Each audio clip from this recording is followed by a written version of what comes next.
अस्सलाम वालेकुम, क्या हाल चाल है? उम्मीद करता हूँ आप सब लोग खैर खैरियत से होंगे। अच्छा जी, हम पार्ट 2 लेकर आए हैं, डज़ गॉड एक्सिस्ट? जो एक डिबेट बन गई है, वो मतलब बहुत ही कन्वर्सेशन चल रही हैं, बहुत सोशल मीडिया पे इस हवाले से बातचीत हो रही है। तो मैंने पहला एक पार्ट बनाया था, वो उसमें सिर्फ़ कह लें कि एक-एक राउंड हुआ था दोनों का, जवेद साहब का और मुफ्ती इस्माइल साहब का। तो मैंने वीडियो एंड कर दी, वीडियो काफ़ी लंबी है। तो जो ज़्यादा लंबी वीडियो होती है ना, वो फिर आप लोग भी मतलब कहेंगे कि यार इतनी लंबी वीडियो हम किस तरह देखें। तो इसलिए मैंने ना ये फ़ैसला किया था कि मैं मतलब छोटी वीडियो बनाऊँगा और एक-एक राउंड करके आपको, ताकि सारी बात की समझ भी आ जाए। तो चलते हैं फिर बिना टाइम वेस्ट किए, हम पार्ट 2 जो डज़ गॉड एक्सिस्ट के ऊपर हमने पार्ट 2 बनाया, रिएक्शन वीडियो बनाई है। तो चलते हैं, हम उसकी तरफ मिलते हैं आपको वीडियो के लास्ट में। राउंड 2 स्टार्ट हो गया जी। मुफ्ती साहब जवाब थैंक यू वेरी देंगे मच अब। जावेद साहब। आपकी बात को सुनकर बड़े महजूज हुए हम लोग। महजूज, do you understand? We enjoyed. Enjoy, okay, अब थोड़ा सा एंटरटेन हुए लॉजिकली हम। उसको हम लोग ये देखते दरअसल हैं। हम लोगों ने कल गुजारिश की थी मुफ्ती साहब से भी, जावेद साहब से भी, कि हिंदुस्तानी ज़बान आम फहम सबको समझ में आ जाए और जहां कहीं आप मुश्किल शब्द इस्तेमाल करें वहां बताते भी चलें। Thank you. तो सबसे पहले हमारे रिस्पेक्टेड जावेद साहब ने हवाला दिया कि खुदा फानी है। कितने मजहब आगे चले गए, किसी ने जुपिटर को खुदा माना, किसी ने किसी को माना। मैं कहता हूं जिसने कॉन्टिंजेंट चीज को खुदा माना, गलत माना, वो खुदा ही नहीं, हाय वो हाय खुदा ही हाय नहीं है। हाय हाय! क्या कहने मुफ्ती साहब। हम तो नेसेसरी बीइंग को साबित करने बैठे हैं, वो हम्म। नेसेसरी कॉज जो इटरनल है, जो जो अबदी भी है और अजली भी है। हम किसी और को साबित करने नहीं बैठे। दूसरी चीज, उन्होंने कहा कि फेथ एंड बिलीफ, ये एक ऐसी डेफिनेशन है फेथ की जो इन्होंने पहली मर्तबा पेश की है, या माफ कीजिएगा, मैं इन्होंने कह रहा पहली था ना, मर्तबा पेश फेथ नहीं की है, वाली रिचर्ड डॉकिंस ने पहली इनकी मर्तबा बात पेश की है। ठीक मुझे नहीं मालूम है। है ये सोर्स कहां से है। एपिस्टेमोलॉजिकली फेथ और बिलीफ का फर्क आप इस तरह नहीं कर सकते सर। फेथ सही भी होता है, गलत भी होता है। बिलीफ हम्म। सही भी होता है, गलत भी होता है। बिल्कुल। जो लॉजिक, रीजन और एविडेंस से बैक्ड होगा वो फेथ सही होगा। और आप जिस फेथ की बात कर रहे हैं कि इलॉजिकल है और उसके पीछे नहीं है, तो we are on the same page. हम नहीं मानते उस फेथ को। बिल्कुल। जो फेथ ऐसा हो जिसके पीछे कोई लॉजिक ना हो, एविडेंस ना हो, हम नहीं मानते। हम तो उस फेथ के कायल हैं जिसके पीछे लॉजिक हो और एविडेंस हो। तो बिलीफ सही भी होता है, गलत भी होता है, फेथ भी सही होता है और गलत भी होता है। तो बिल्कुल। आज फेथ और बिलीफ के डिफरेंस पे बात नहीं हो रही है। हाँ। आज आप चाहे फेथ एक्सेप्ट कर लें या बिलीफ एक्सेप्ट कर लें, आज ये बात होगी कि ट्रूथ क्या है। चाहे ट्रू बिलीफ सही है या ट्रू फेथ सही है, और फॉल्स फेथ क्या है और फॉल्स बिलीफ क्या है, बात इस पे हो रही। दूसरी चीज इन्होंने पूछा, स्टुपिडिटी फिर क्या है? अगर फेथ रिलीजन स्टुपिडिटी नहीं है तो और क्या है? चूंकि फेथ का मुतालबा करते हैं तो स्टुपिडिटी क्या है? मैं कहता हूं स्टुपिडिटी एथिज्म है। उसकी वजह यह है कि आप एक सड़क पे जा रहे हो और आप किसी गार्डन में जाएं और देखें वहां लिखा है फूलों के साथ, I love Javed Akhtar, and I really do, I love you sir. So वाह जब वाह आप मुफ्ती साहब, क्या बात है। वहां पर पहुंचे, राइट। तो वहां पहुंचकर अब ये बताएं, क्या आप ये कहेंगे वाह व्हाट अ नेचुरल सिलेक्शन? ये क्या नेचुरल सिलेक्शन है? नहीं, ये प्रिसाइजली डिजाइंड है, इसके पीछे डिजाइनर है। लिहाजा अगर कोई एक ऐसी कॉमन सेंस की बात को कबूल नहीं कर रहा है कि यूनिवर्स जो इतने प्रिसाइजली काम कर रहा है, हम कह दें कि खुद ब खुद बन गई, मैं समझता हूं इससे बड़ी स्टुपिडिटी और कुछ नहीं है। हाँ। ये इरैशनल चीज है। बिल्कुल, क्या बात है। फिर हमारे सर ने कहा कि आपने बॉल पे फोकस किया, आइलैंड पे फोकस हाँ, नहीं किया। आइलैंड में अरे आइलैंड को किसने बनाया, यही समझाने के लिए तो बॉल की मिसाल दे रहा हूं। वाह और वाह मुफ्ती साहब, बॉल क्या भी बात है। कॉन्टिंजेंट है, आइलैंड भी कॉन्टिंजेंट है, दोनों नेसेसरी बीइंग का मुतालबा करते हैं। आगे इन्होंने कहा कि नेचर में कोई इंसाफ नहीं है। हम डिसाइड करते हैं कि मोरालिटी क्या होती है, इंसाफ क्या होता है। हम डिसाइड करते हैं, जैसे ड्राइविंग सीट में ट्रैफिक वाला, ये तो किसी खुदा ने नहीं कहा, ये है, इसे कहते हैं फॉल्स इक्विवेलेंस। ये एक लॉजिकल फेलेसी है। आपने जो है मिसाल दी ड्राइविंग की और ट्रैफिक की, ये सब्जेक्टिव मोरालिटी है। आप सब्जेक्टिव मोरालिटी को मिसाल बनाकर ऑब्जेक्टिव मोरालिटी के ऊपर नहीं थोप सकते। इंसाफ की हाँ। ऑब्जेक्टिव मोरालिटी है। अगर आप ये कहते हैं कि नेचर में इंसाफ नहीं है, तो इंसाफ का न होना ये नेचुरल हुआ, तो फिर नेचर को नेचर रहने दे, क्यों हम इतना स्ट्राइव कर रहे हैं दुनिया में इंसाफ लाने के लिए? बिल्कुल। ये तो इलॉजिकल बात है, इरैशनल बात है। इसलिए बहुत सी चीजें ऐसी हैं जो ऑब्जेक्टिवली जो है इविल या गुड हैं, और बहुत सी चीजें ऐसी हैं मुफ्ती जो साहब का सब्जेक्टिवली समझाने का तरीका बहुत कमाल है। जो मोरल होता है, या इमोरल होता है, उसको हम सोशल कंसेंसस से या पर्सनल प्रेफरेंस से डिसाइड करते हैं। लेकिन जो ऑब्जेक्टिव मोरालिटी है, जिसमें इंसाफ आया, जो इन्होंने बार बार रिपीट किया, ये ऑब्जेक्टिव है, सब्जेक्टिव नहीं है। अगर आप कहते हैं ये सब्जेक्टिव है, तो मेरा सवाल आपसे ये है, क्या सोशल कंसेंसस के जरिए अगर जुल्म को सही करार दे दिया जाएगा तो आप जुल्म को जस्टिफाई करेंगे? दूसरी चीज, इन्होंने ये कहा कि 2 पैक शराब पी लें तो वो उतने पे नहीं रहता, बढ़ जाता है। यही मामला मजहब के साथ है। 2 पैक आप पी लें, बढ़ेगा।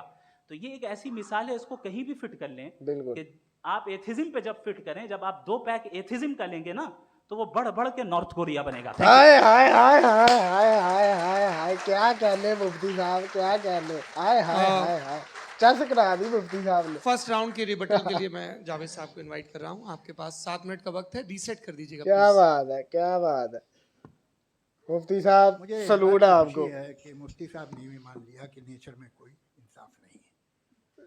तो कोई भी चीज़ जो इंसान ने नहीं बनाई है उसमें इंसाफ नहीं होता है। मुफ्ती साहब की बाकी बातें भी माने ना जवेद साहब। जो आप बाग में जाते हैं बेहद खूबसूरत फूल देखते हैं ना, इनमें से कोई नेचुरल नहीं है। ये सारे फूल क्रॉस करके बनाए गए हैं।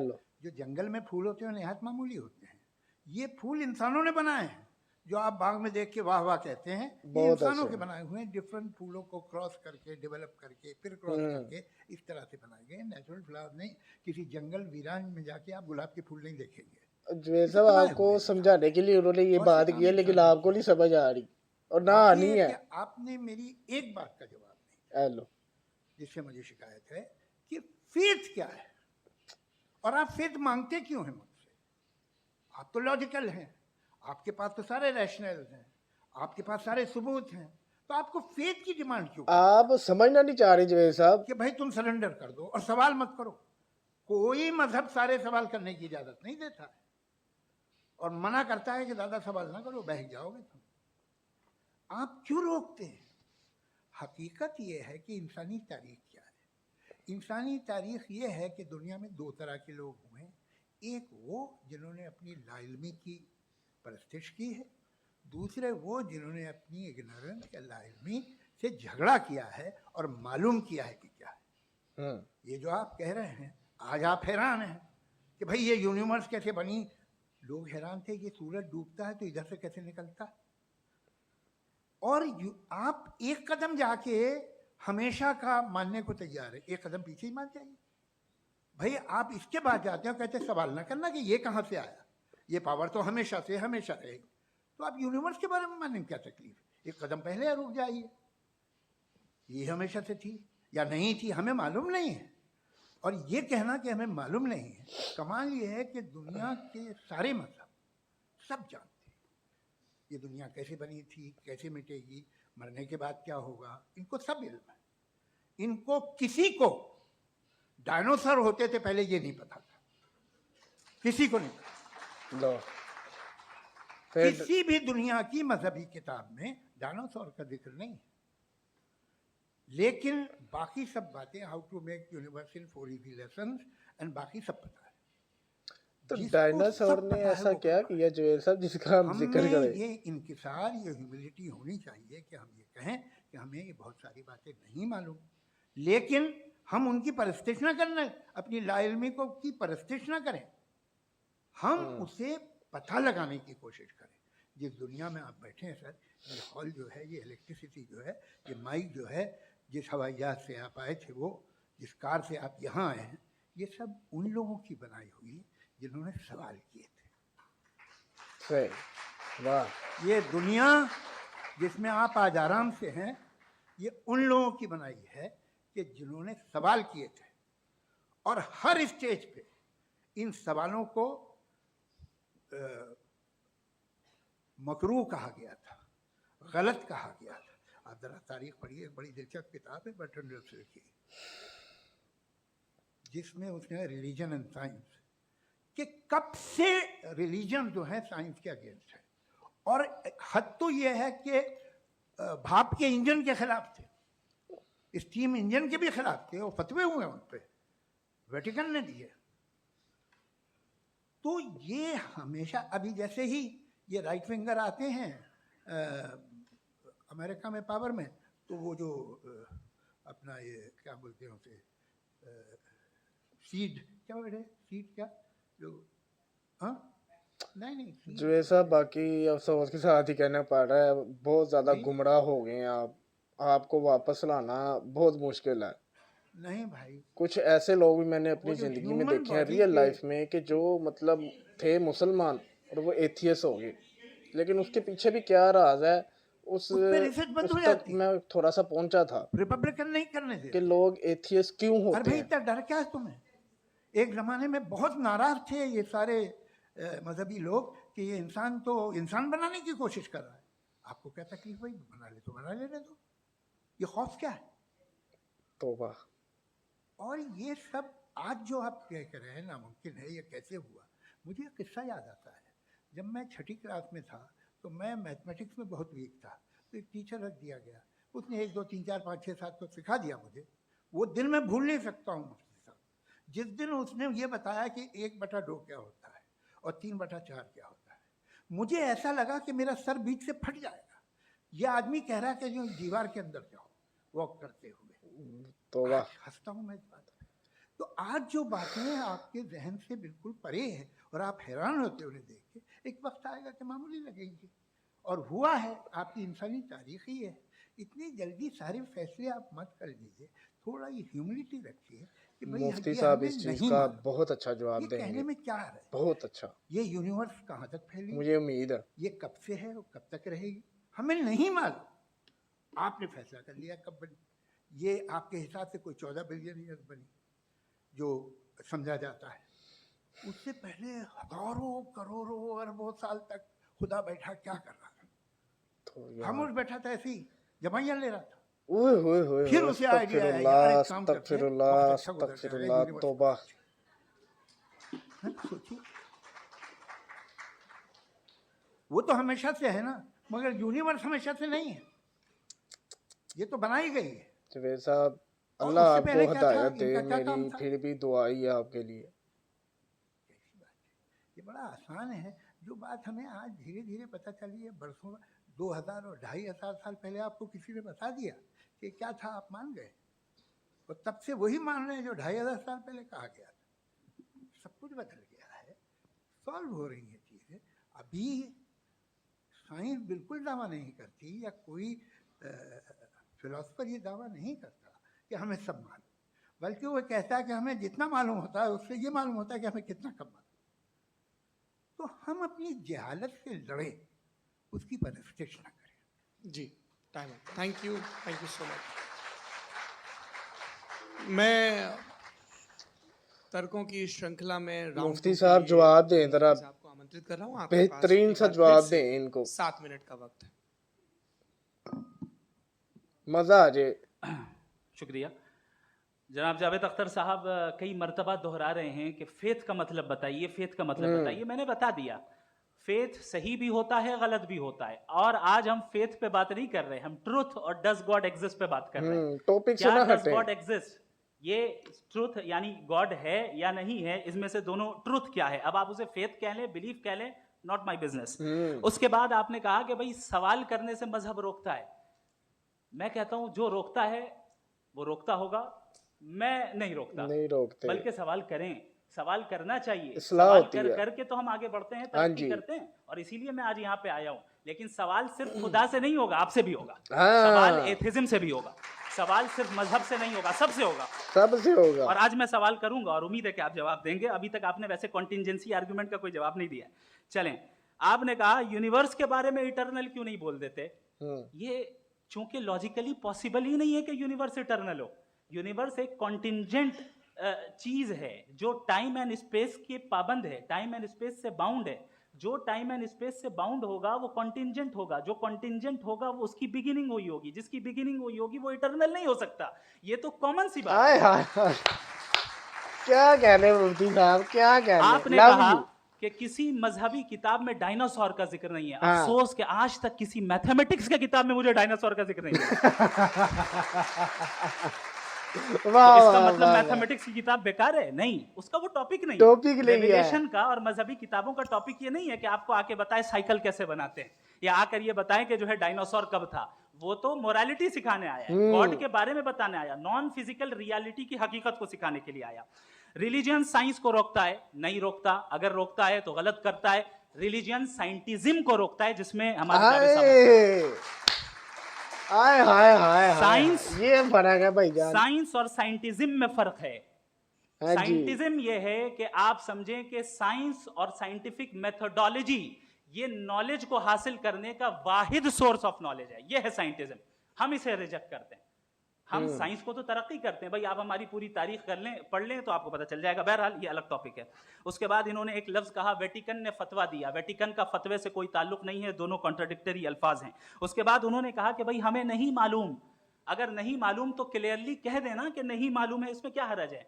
तो वही तो मैं कह रहा हूं ना कि आप कह दें कि नहीं मालूम, लेकिन क्लेम क्यों कर रहे हैं कि गॉड एग्जिस्ट नहीं कर रहा है। आप कह दें नहीं मालूम है, हो सकता है हो सकता ना हो, लेकिन आप क्लेम कर रहे हैं। द मोमेंट यू से God does not exist, this is a claim, वाह वाह and वाह now the Mufti burden of साहब, proof is upon you too, जैसे हमारे लव ऊपर यू है। Love you. क्या और कह क्यों रहे है मैं बताता हूं, क्यों है ये भी मैं बताता हूं। फिलोसॉफिकली जो क्लेम होता है ना, सिर्फ ये नहीं होता कि इंसान कहे पॉजिटिव क्लेम करे और नेगेटिव क्लेम करे तो बर्डन ऑफ प्रूफ नहीं है। आप मिसाल के तौर पे मैं कहूं कि फुला उस कमरे में कोई नहीं है, मैंने एक नॉलेज का क्लेम किया है। उस कमरे में कोई नहीं है, मैंने एक नॉलेज का क्लेम किया। या तो मैं कहूं मुझे नहीं पता, हो भी सकता है नहीं भी हो सकता है, this is not a claim. लेकिन जब मैं कह रहा हूं कि वहां कोई नहीं है, या मैं कह रहा हूं वहां कोई है, दोनों क्लेम है और दोनों के ऊपर बर्डन ऑफ प्रूफ है। हमारे ऊपर भी बर्डन ऑफ प्रूफ है, मैंने कंटिजेंसी आर्ग्यूमेंट दिया, इसे तोड़ कर दिखाइए। हाय हाय हाय हाय हाय, मुफ्ती साहब का एग्रीमेंट तोड़ के आखिरी दिखाएं चीज, जी। इन्होंने कहा कि खुदा दुनिया बनाने से पहले 150 साल पहले या करोड़ों साल पहले क्या कर रहा था। अरे हजरत, मुफ्ती साहब की भी हंसी निकल गई है। आप हमारे रिस्पेक्टेड पर्सनालिटी हैं, अगर आप नहीं होते तो मैं ऐसे एंटरटेन ही नहीं करता। वाह वाह मुफ्ती टाइम साहब, तोड़ भी बाढ़ 100 वाला साल नहीं। पहले या 100 साल बाद, पहले बाद में अभी, ये वो अल्फाज हैं जिनका ताल्लुक टाइम से है। टाइम शुरू ही हुआ है यूनिवर्स की बिगिनिंग के बाद, तो उसके पहले खुदा क्या कर रहा था, सवाल इलॉजिकल है। हाँ जी, ये फेलेसी है। यानी आप ये कह रहे हैं कि यूनिवर्स के बनने से पहले खुदा क्या कर रहा था, टाइम के बनने से पहले, पहले का ताल्लुक टाइम से, टाइम उस वक्त था ही नहीं, तो ये सवाल ही इनवैलिड है खुदा के ताल्लुक से। हाय हाय हाय हाय हाय, क्या कह रहे हैं दूसरी यार, चीज, बहुत इल्म है मुफ्ती साहब के। आर्ग्यूमेंट ऑफ कंटिजेंसी जो मैंने आपके सामने पेश की है, आपने बार बार ये प्रूफ किया और ये कह रहे हैं कि गॉड ऑफ गैप्स। देखिए पहले नहीं मालूम था, साइंस ने कर दिया। सिंपल्स की मिसाल से मैं समझा देता हूं। जिस गैप्स की आप बात कर रहे हैं ना, साइंस उन गैप्स को जिन चीज के जरिए भी प्रूव करेगा वो कॉन्टिंजेंट ही होगा, अब चाहे वो फोर्स हो, मैटर हो या एनर्जी हो। लिहाजा सवाल हमारा उस वक्त भी वैलिड होगा जब तक कि आप नेसेसरी बीइंग पे ना आ जाएं, और इन्फिनिट रिगरेस पॉसिबल नहीं है of causes in practical world, तो जाहिर है कहीं रुकना पड़ेगा, जहां रुकेंगे वही खुदा है। दूसरी चीज, आपने ये गा, क्या कह रहा था मैं, किस पॉइंट को? What? Oh no, after that, just now. हाँ, जहां रुकेंगे वही खुदा है। बहरहाल, तो टाइम का जिक्र हो गया, गॉड ऑफ गैप, सॉरी, या इसकी एक मिसाल आप ले लें।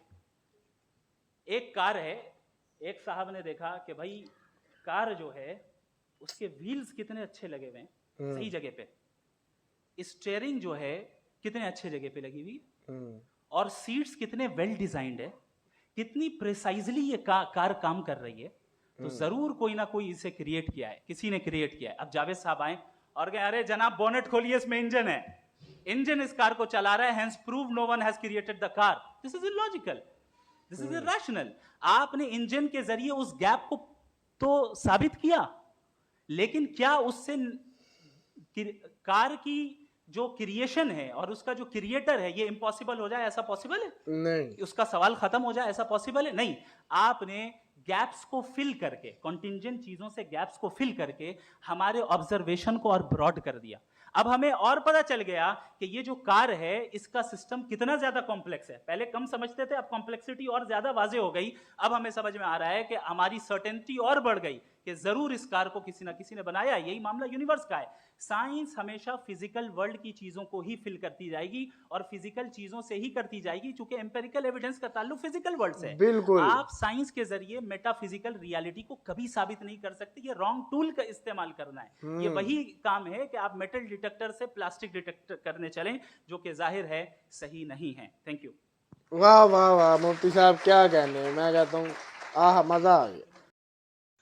जी तो गाइस, कैसी लगी आपको वीडियो? उम्मीद करता हूँ आपको काफ़ी अच्छी लगी होगी वीडियो। अच्छा, कुछ ज़ातियात के तौर पे भी ना, मतलब कह लें कि आप लोग अपनी राय भी दे सकते हैं कि मतलब ये कैसे-कैसे मतलब लोग होते हैं कि वो क्या-क्या सोचते हैं, इमेजिन क्या-क्या करते हैं, ठीक है? और हमारे तो कह लें कि मज़हब के साथ, इस्लाम के साथ काफ़ी लोगों ने टारगेट किया, कुछ ने गुस्ताखियाँ की। बहुत से लोग ऐसे हैं जो मतलब ये काम करते हैं सिर्फ़ किस लिए कि फ़ेम के लिए, व्यूज़ के लिए। तो मेरी आप लोगों से रिक्वेस्ट है कि ऐसे लोगों को ना देखा करें, ना सुना करें, जिसकी वजह से हमारा इस्लाम टारगेट हो। तो चलते हैं, इंशाल्लाह आपको नेक्स्ट वीडियो पे, नेक्स्ट पार्ट पे मिलेंगे, पार्ट 3 पे। तो तब तक के लिए अल्लाह हाफ़िज़।